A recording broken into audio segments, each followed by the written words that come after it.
l'idée était là et ça me rongeait. Il fallait que je démissionne.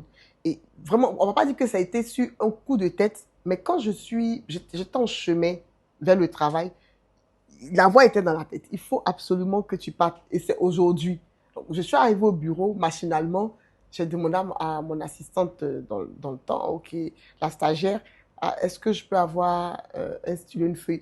Instinctivement, elle m'a dit, madame, c'est pour faire quoi? J'ai dit rien. Donc, j'ai juste écrit, j'ai déposé la démission et Et puis, puis vous êtes parti. oui, je suis partie. Je voulais même pas rester plus que ça parce qu'il fallait, après, je travaillais sur des dossiers qu'il fallait terminer, je voulais pas. Oui, j'étais déjà partie dans la tête.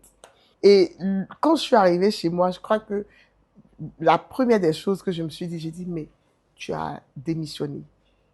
Et tu as là, il y a la peur qui te prend un peu Oui, au la trip. peur du lendemain, Mais ouais. je me suis dit, tu n'as pas le droit d'échouer.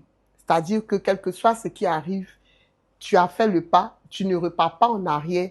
C'est quand je suis allée lui dire, il m'a dit, mais tu as fait toutes ces études-là. Il a vécu un peu ça comme une arnaque, quoi. Si, Tu as, si. tu as fait toutes ces études-là, pourquoi aller déposer des fleurs sur une table? Yo. Il a juste résumé ça à ça, quoi. Aller déposer des fleurs sur une table. C'est vrai que c'était blessant. Mais en même temps, je dis, bon, il ne connaît pas Justement, c'est ce qu'il allait dire le même, ouais. métier. Non seulement il ne le connaît pas, mais il faut que tous voient que c'est pas juste des fleurs qu'on va déposer sur une table. Et c'est vrai que dans la tête de beaucoup de personnes, ça se résume qu'à ça, quoi, déposer des fleurs. Déposer des Les fleurs fleurs, sur une voilà, table. déposer des fleurs sur une table.